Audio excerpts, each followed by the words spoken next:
Hello WhatsApp guys, আশা করি সবাই ভালো আছেন। ডিজিটাল কম্পিউটার ট্রেনিং সেন্টারের পক্ষ থেকে সবাইকে স্বাগতম। আমি গত টিউটোরিয়ালে আমি পার্ট 5 নিয়ে আলোচনা করেছি, আজকে আমি পার্ট 6 নিয়ে আলোচনা করব। সো আজকে পার্ট 6-এ থাকছে রেফারেন্স। সো রেফারেন্সে বিভিন্ন ধরনের এখানে অপশন আছে, এখানে আমি একটা একটা করে দেখিয়ে দেবো। সো এইখানে টেবিল অফ কন্টেন্টস, এটা হচ্ছে অনেক মেইন একটা ইম্পর্টেন্ট একটা জিনিস। সেটা হলো বিভিন্ন ধরনের বই তৈরি করার ক্ষেত্রে, সূচিপত্র তৈরি করার ক্ষেত্রে টেবিল অফ কন্টেন্টস ইউজ করা হয়। সো এটা কিভাবে কাজ করে, এটার কাজটা কি সেটা আমি দেখিয়ে দেবো। সো আমি আগে থেকে লিখে রাখছি যাতে আপনাদের সময় নষ্ট না হয়, যাতে টিউটোরিয়ালটা অনেক বড় না হয়, যাতে আপনারা ধৈর্যহারা হয়ে না যান, সেই জন্য আমি আগে থেকেই এগুলো আমি লিখে কালেক্ট করে রাখছি। সো আমি এখানে টেবিল অফ কন্টেন্ট কীভাবে তৈরি করবো, সো আমি এখানে লিখে রাখছি। তো এখানে ক্লিক দিলাম, লাস্টে ক্লিক দিতে হবে। টেবিল অফ কন্টেন্ট তৈরি করার জন্য আমার লাস্টে ক্লিক দিতে হবে, আই মিন সূচিপত্র। ক্লিক দেওয়ার পরে আমার এখানে অ্যাড টেক্সটে যাবো। এটা আমি লেভেল 1 হলো মেইন টাইটেল, লেভেল 2 হলো তার সাব টাইটেল, লেভেল 3 হলো এই সাব টাইটেল থেকে একটু সরে যায়, মানে সাব টাইটেলের পরেরটা আর কি। সো আমরা যখন প্র্যাকটিক্যালি যখন শো করবে তখন আপনারা বুঝতে পারবেন। তো লেভেল 1-এ আমি ক্লিক দিলাম, লেভেল 1-এ ক্লিক দেওয়ার পর গেল, এটা চলে গেল। তারপরে আমি গেলাম যে আমি কোনটা কোনটা আমি আর কি সূচিপত্রে আমি চাচ্ছি, এটাও আমি সূচিপত্রে চাচ্ছি। তারপরে এখানে অ্যাড টেক্সটে ক্লিক দেওয়ার পর আমি এটা লেভেল 2-তে রাখবো, মানে সাবটাইটেলে রাখবো, আমি সাবটাইটেলে রেখে দিলাম। সো তারপরে আরেকটা আছে, এইখানে আমি অ্যাড টেক্সটে গেলাম, এটা আমি লেভেল 3-তে রাখলাম, মানে সাবটাইটেলের পরে। সো এগুলো করলাম, সেইখানে তো আমার কিছুই শো করে না। সো আপনাদের মনে হচ্ছে এটা, সো এটা কিভাবে শো করবে দেখেন। এইখানে যাওয়ার পর টেবিল অফ কন্টেন্টসের কাজ। এখন টেবিল অফ কন্টেন্ট ক্লিক দেওয়ার পর এখানে বিভিন্ন স্টাইলের টেবিল অফ কন্টেন্টস আছে, বিভিন্ন স্টাইলের আছে, আপনার যে স্টাইলের প্রয়োজন আপনি সেইভাবে সূচিপত্র নিতে পারবেন। তো বিভিন্ন ধরনের বই তৈরি করার ক্ষেত্রে এইটা বেশি ব্যবহার করা হয়। সো আমি এই টেবিল অফ কন্টেন্টসে ক্লিক দেওয়ার পর দেখেন শো করছে ম্যাজিক, এখানে অটোমেটিক শো করছে যে আমার এই টাইটেলটা কোথায় আছে 1 নম্বর পেজে, এই টাইটেলটা কোথায় আছে আমার 2 নম্বর পেজে। লেভেল ভিজিট সম্ভব না, এটা কোন পেজে আছে 3 নম্বর পেজে। সো আর একটা কথা হলো কি, যে সূচিপত্র তৈরি করার সময় যখন বিভিন্ন ধরনের এইখানে থাকে 1 থাকে, তারপর 1.11। সো আপনাদের ওইখানে তখন এইখানে লিখে দিলে আপনারা আপনাদের এইখানে শো করবে। সাপোজ আমি এখানে 1 আছে, 1-এর পরে 1.1 হয়। সো আমি এখানে 1.1 লিখে দিই, 1.1 লিখে দিলাম আমি। তারপরে 1.1 লিখে দিলাম। তারপর আমি এখানে 2.1 আছে। সো আমি এখানে আমি এইখানে ওইটা থাক, এটা আমি পরে আরও ভালোভাবে এটা আমি এখানে আবার বোঝাই দিচ্ছি। যাই হোক, 1.1.2 দিলাম।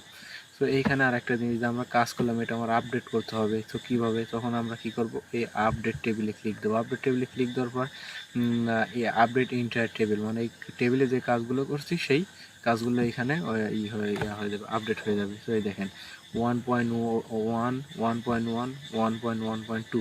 সো এইভাবে শো করছে, এইভাবে শো করছে। তো এটা বিভিন্ন ধরনের সূচিপত্রের ক্ষেত্রে এটা ইউজ করা হয়। তো আমরা বিভিন্ন স্টাইলেরও আমরা দিতে পারি, এখানে বিভিন্ন স্টাইলের দিতে পারি, যেটা প্রয়োজন আপনারা সেইভাবে দিতে পারেন। যেটা পারি আপনারা একদম এক কথা, যখন আপনারা বই তৈরি করবেন। সো আমি যখন বই তৈরি করব তখন আমি তো এখন বেসিক দেখাচ্ছি, যখন আমরা বই তৈরি করব তখন আরও ভালোভাবে আপনারা শিখতে পারবেন। তো এখনও ভালোভাবেই এটা শিখলে আপনারা ভালোভাবে শিখতে পারবেন যখন, যদি আপনারা নিজে নিজে প্র্যাকটিস করেন। সো আমি যখন বই তৈরি করব সেটা আপনারা আরও ভালোভাবে বুঝতে পারবেন। সো যদি আপনারা বই তৈরি করা শিখতে চান আরও একদম পরিপূর্ণভাবে, তাহলে আমার চ্যানেলটি সাবস্ক্রাইব করে রাখবেন। তারপরে এতটা আপনারা 3টা বুঝতে পারেন, table of contents, add text, update table. তারপরে এখানে আছে কি ইনসার্ট ফুটনেট। ফুটনেট কি, ফুটনেট হলো বইয়ের লাস্টে যে একটা থাকে, ছোটো ছোটো আকারে লেখা থাকে, ওইটাকে হলো ফুটনোট। তাহলে ফুটনোটটা আবার কি, সো আমি যে লেখার পরে যেটার পরে আমি ফুটনোটটা দিতে চাই, যেটার সেটার পরে আমার ক্লিক দিতে হবে, যে আমি প্রেসিডেন্টের পরে আমি ফুটনেটটা দেবো। তারপর ইনসার্ট ফুটনেটে ক্লিক দেওয়ার পরে এখানে পেজের লাস্টেই দেখেন, এখানে কি সাপোজ এখানে দিতে পারি আমার নামই দিই, আবার কোন প্রধানমন্ত্রীর নাম দিব তখন আমার আবার প্রবলেম। তো আমি এইখানে দিলাম দিলাম আমি প্রধানমন্ত্রী, যাই হোক এইখানে আমার নামটা দিয়ে দিলাম। তো এইখানে দেখেন আমার ফুটনোট একটা তৈরি হয়ে গেল অটোমেটিক ফুটনোট তৈরি করার জন্য এক কথা বইয়ের লাস্টে যে ছোট্ট আকারে একটা ফুটনোট থাকে ওইটা হচ্ছে মানে পেজের লাস্টে ফুটনোট। সো ইনসার্ট ফুটনোটে ক্লিক দিলে বিভিন্ন ধরনের অটোমেটিকে যে এখানে ইনসার্ট ফুটনোট একদম পেজের লাস্টে আমার কাজ যে করছে একদম কাজ করার শেষে এই ইনসার্ট ফুটনোটের এখানে চলে আসবে ইনসার্ট এন্ড নোট, মানে একদম আমার ফাইলের লাস্টে আমার এখানে ফুটনোটের শো করবে। সো নেক্সট ফুটনোট কি, এটা হলো কি যে আমি প্রথমে যে ফুটনোটটা করছি তারপরে যে ফুটনোটটা আমরা দেখবো এইখানে অটোমেটিক চলে যাবে, এইটা হচ্ছে নেক্সট ফুটনোট। তারপরে শো ফুটনোটে ক্লিক দেওয়ার পরে ভিউ ফুটনোট এরিয়া, এই যে এখানে আমার শো অটোমেটিক আমার এখানে শো করে দেবে যে আমি কোথায় কোথায় ফুটনোট দিয়েছি। এটাই, এতটুকু আপনারা বুঝতে পারলেন। সো আশা করি এতটুকু আপনারা বুঝতে পারলেন। টেবিল অফ কন্টেন্ট সূচিপত্র কীভাবে তৈরি করতে হয়, অ্যাড টেক্সটের কাজ বুঝতে পারলেন, আপডেট টেবিলের কাজ বুঝতে পারলেন, ইনসার্ট ফুটনোটের কাজ বুঝতে পারলেন, ইনসার্ট এন্ড নোটের কাজ বুঝতে পারলেন, নেক্সট ফুটনোটের কাজ বুঝতে পারলেন। তারপরে এখানে আছে কি ইনসার্ট ক্রিয়েশন, এটার আবার কাজ কি। সো আমার ক্লিক দিতে হবে, ইনসার্ট ক্রিয়েশনে ক্লিক দেওয়ার পরে অ্যাড নিউ সোর্স, এক কথা বিভিন্ন ধরনের উক্তি, বিভিন্ন ধরনের যে কোনো এক কথা কালেক্ট করার পরে সো তাদের বিভিন্ন কে উক্তি লিখছে, এইটা আমি কোথায় থেকে সংগ্রহ করেছি, সো এইটা দেওয়ার জন্য এখানে আমার এটা দরকার হয়, এইটাই আর কি। সো আমি দেখাচ্ছি প্র্যাকটিক্যালি। সো আমি এইটার এইখানে উক্তি দেবো আমি রাশিয়ার এখানে, রাশিয়ার এরপরে আমি এইটার দেবো, মানে এই ক্রিয়েশন করব, মানে এটা কোথায় থেকে আমি কালেক্ট করছি কী করছি সেটা দেখা যাবে। সো এটা আমি টাইপ অফ সোর্স, আমি এটা কোথায় থেকে কীভাবে সার্চ করছি, আমি জার্নাল আর্টিকেল, মানে আমি এটা প্রথম আলো থেকে কী করছি এটাই জন্য অথর, আমি আমার নাম দিয়ে দিলাম। এক কথা আপনাদের যখন যেটার প্রয়োজন আপনারা যেটার প্রয়োজনের জন্য আপনারা করছেন সেটা অথর দিবেন, হলো আপনি আপনি কোথায় থেকে নিছেন বা কে লিখছে সেটা আপনি দিয়ে দিবেন। তারপরে এখানে আছে কি টাইটেল, আপনার একটা নাম দিয়ে দিতে পারেন, তারপর জার্নাল নেম যে এই জিনিসটা লিখছে সেটা দিয়ে দিতে পারেন, তারপর ইয়ার, তারপরে কত পেজ সেটা আপনারা দিতে পারেন পেজ, এইভাবে আর কি এগুলো ইউজ করা হয়। যাই হোক, তারপরে হলো কি ম্যানেজ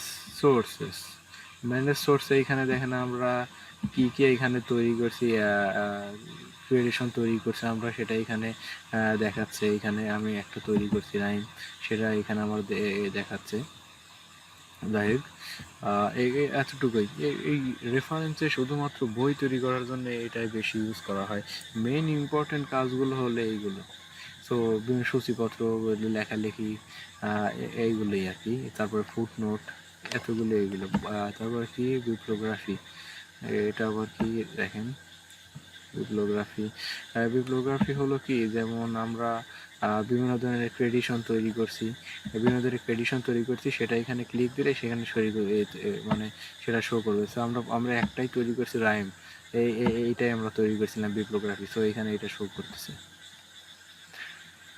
সো আজকে টিউটোরিয়াল এতটুকুই, আশা করি সবাই ভালো আছেন এবং ভালো থাকবেন। লাস্টে আবারও জিজ্ঞেস করলাম, আমার চ্যানেলটা অবশ্যই আপনারা সাবস্ক্রাইব করে দেবেন। সো আমি আগামী পর্ব থেকে প্র্যাকটিক্যালি কাজগুলো দেখাবো, মানে কিভাবে সিভি তৈরি করতে হয়, কিভাবে একটি রেজিস্ট্রেশন ফর্ম তৈরি করতে হয়, কিভাবে বই তৈরি করতে হয়, কিভাবে একটি টেবিল তৈরি করতে হয়। এখন হয়তো আমার কথা হয়তো বুঝতে পারছেন কি আমি জানি না, কিন্তু আশা করি যখন আমরা প্রজেক্ট করব তখন আপনারা অবশ্যই বুঝতে পারবেন। সো প্রজেক্টে থাকছে কিভাবে রেজিস্ট্রেশন ফর্ম তৈরি করতে, কিভাবে একটি পরিপূর্ণ সিভি তৈরি করতে হয়, তারপরে একটি বই কিভাবে তৈরি করা যায়, কিভাবে সংবাদপত্র লিখতে হয়, এগুলো আপনারা পারবেন। তারপর বিভিন্ন ধরনের এক কথা একদম ওয়ার্ড যে কী কী কাজ করা হয় সবগুলো কাজে আপনাদের বুঝিয়ে দেওয়া হবে। সো আশা করি সবাই ভালো থাকবেন। ধন্যবাদ সবাইকে।